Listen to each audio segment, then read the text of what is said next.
everyone, welcome back to my channel, and if you're new, welcome. I'm Meg, this is Moon Magic Spirit, and today I'm going to show you what I bring with me to events I'm reading tarot at.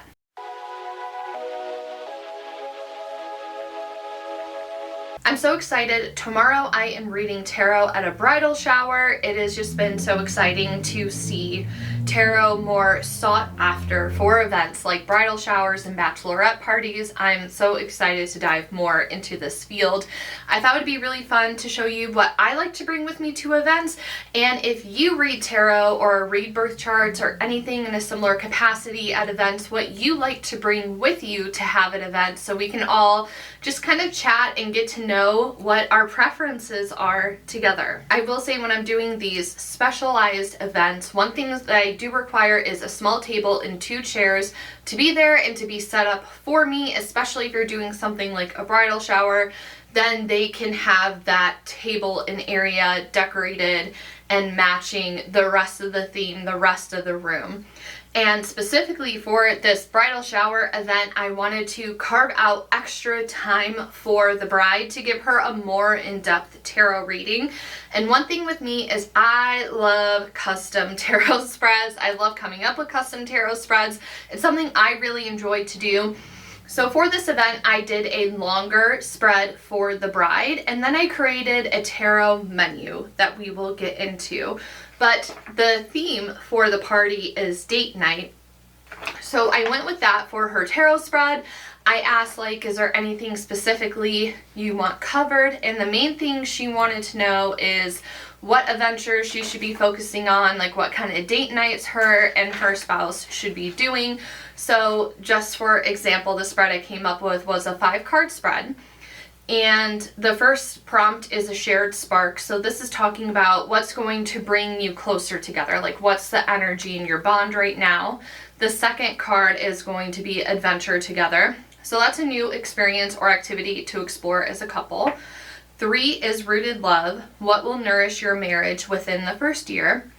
4 is individual gift, because she also said she was looking at my website, and I have the custom spreads on my website, and she really liked a prompt from How to Unlock Your Highest Potential. So I added a prompt from that in there, and that's what 4 individual gift is. It's a talent, strength, or part of yourself to embrace more fully.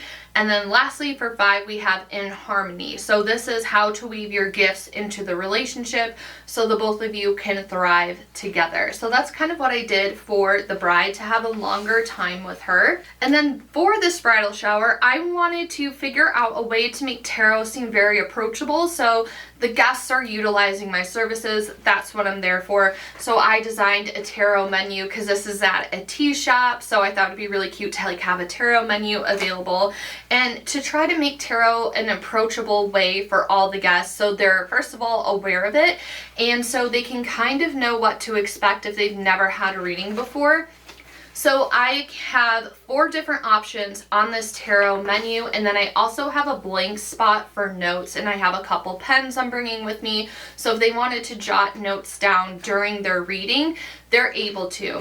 So what I have as the options is just a general question. When I'm doing these events, I typically like to stick to 3 cards and not spend more than 10 minutes with each guest, so everyone gets a turn at it. So we have like the basic general question 3-card spread, but if they want something with a little bit more guide, a little bit more direction, again, I tried to think more something light and fun to have for a bridal shower. So I have an advice from the universe spread, which is what's lighting me up right now, what I need to leave behind, how to keep the joy flowing. I have future fun forecast, what's coming, what will surprise me, what I'll celebrate. And then I have a glow up reading, which is my current strength, where I'm going to shine next, and how to keep my glow. So just like, you know, cute and fun things to keep it light, to keep it bright for the event. And then on the back of the tarot menu, you have to take an opportunity for self-promo. So I'm advertising like how to keep up with me. I'm advertising my online community, Lens of Magic, which more info in the description box if you're interested in checking it out. I also have this video talking about it. So I have a QR code that's going to take you to a link tree with all of the links there. So that's kind of like the specialized things that I bring for events. Another custom item to just make it a really fun and great experience is I purchased this love themed oracle deck, and I thought that this would be like the perfect party favor. So if you're doing bridal showers, if you're doing bachelorette parties, finding an oracle deck to gift to the person you're celebrating is a really fun, interactive way. This is also another great way to get guests involved in tarot. So if they're coming up to do this, maybe they'll sit down and want to have a reading with you. So I thought it'd be really cute to have the guests pick a card for the bride and sign the back of it as a party favor. I thought that that would be so fun. So I went ahead and picked a card. I got the gardener, so I wrote 10 to your love and it will bloom in every season. Congrats and best wishes to kind of kick it off. And then when you're doing a deck like this, you kind of want to go through and see like if there are cards that are like, to see if there are cards that are kind of like a little bit of a bummer, right? Because like there's shadow and light and everything. So like in this deck, it's like the distorted feminine, the distorted masculine, you know, kind of going through and being like, what's not like the most like tee-hee happy cards. So in this deck, there was kind of 4 of them that I found. So I'm going to have those separated and not available for the picking of the guests to sign the cards. I hope that makes sense, but I thought it would be like a fun way to kind of get them over to the table, to have it be interactive. And it's like, what a cute keepsake for the person that's being celebrated. Now, when it comes to my more run-of-the-mill items that I bring to events, I have this in a frame. I got this frame really inexpensive at Home Goods. It just stands up. It's a clear floating frame, and I just went to the library, paid $1/4 for this page to be printed out, and it just kind of has my info on it. So any kind of event I'm doing, it kind of has a little bit about me, my background, like what my mission statement is. Again, it has a QR code that's going to take you to the link tree. There's an option to leave me a tip there, where you can follow me on social media, information on Lens of Magic. So it's just kind of like a nice little stand to have. So if people are kind of feeling a little bit apprehensive, or if they are like, oh, how do I follow you later on, and you're sitting with people, it's kind of something that they can just come up and interact with on their own. I also try to limit my bag to just a tote, so I'm not carting around so much stuff. Other kind of obvious things I have are pens, because I have that notes section on the tarot menu for the guests. I have a Sharpie, so they're able to sign the back of the oracle deck. I will also carry business cards with me, so if they rather just grab something to go to have me to remember by, or to like hand out to other people that they know, always have some business cards on you, and I have this cute little stand for it. And then I have my decks, right? The most important things, the key things to this. So one of my oracle decks has a larger guidebook, so I will pack the guidebook for it. And typically when I do readings at events, I like to have tarot.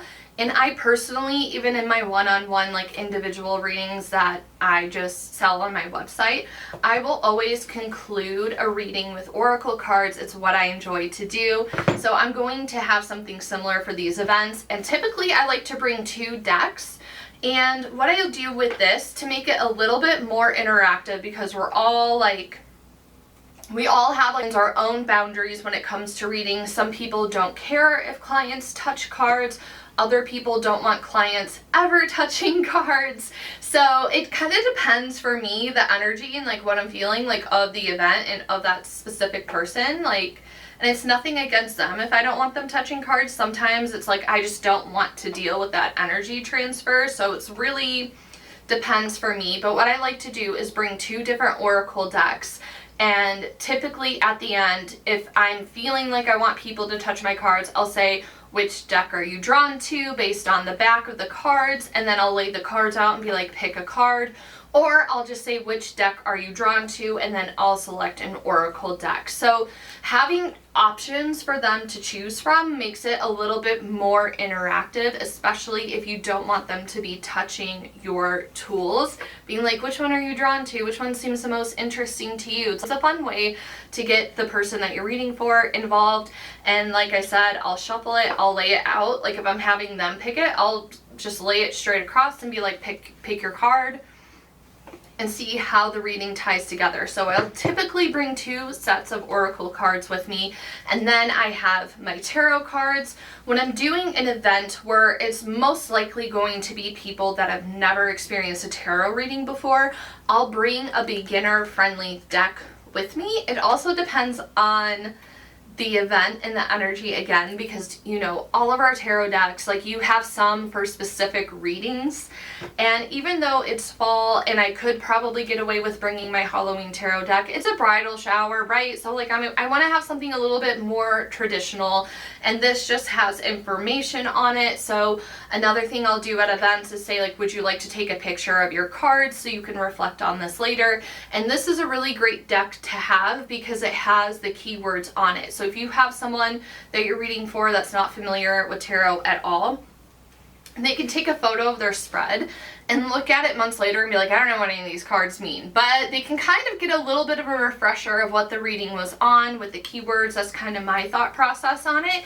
And this deck, like, is really, really deep. Like, if I have someone that I'm doing like a non-event reading for, and it's a little bit more of a traumatic subject, like, this is like a trauma informed deck. Like, this deck really likes to get deep into the nitty-gritty. So it's also a good option for me to have at events. So if someone does walk up to you with a heavier topic, like, this deck really enjoys that kind of energy. So that's kind of the explanation on why I choose the decks that I do. And the last thing that I have, and I have it in a bag so it doesn't spill, I will bring the spray with me. If I'm doing an outdoor event, I'll bring incense and have that burning because it's outdoor, it's more spread out. It's not as much of a fire hazard when you're outside burning incense.